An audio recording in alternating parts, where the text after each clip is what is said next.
специален поздрав. Rose to the motherfucking boss. Estamos aqui, yo.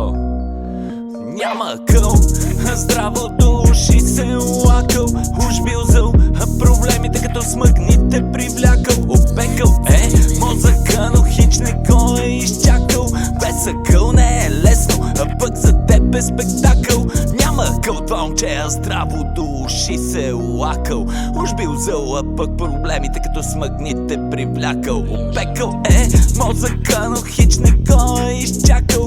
Без акъл не е лесно, а пък за теб е спектакъл. Стига си плакал, знам, че в блато лежиш. Стига си чакал, не може само да похапваш и да спиш. Сам не поискаш ли да си помогнеш надолу, самичък се дърпаш, скаиш. В тая игра, ако сам не се логнеш, няма какво да очакваш, капиш? Аре бедриш, само пърдиш, шари ме лист. Още ли чакаш, пусна ли фиш, сгнусна ли спиш, няма хашиш. Споко за теб има тлака, има доста от онова, което отреди ти съдбата. В таз опростена игра гориш като сложен придатък. Живота е кратък, сам решаваш какво да правиш от тук нататък.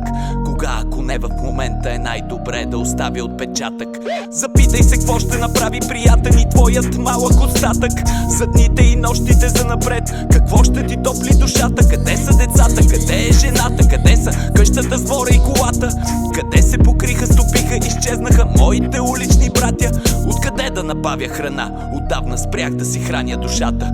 Къде има нещо за мен и защо акъл не наливат в кината? Няма акъл, а здраво до уши се лакъл.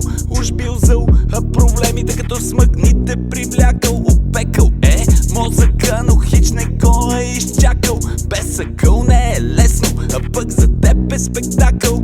Няма акъл, това момче, а здраво до уши се лакъл. Уж бил зъл, а пък проблемите като смъкните привлякал.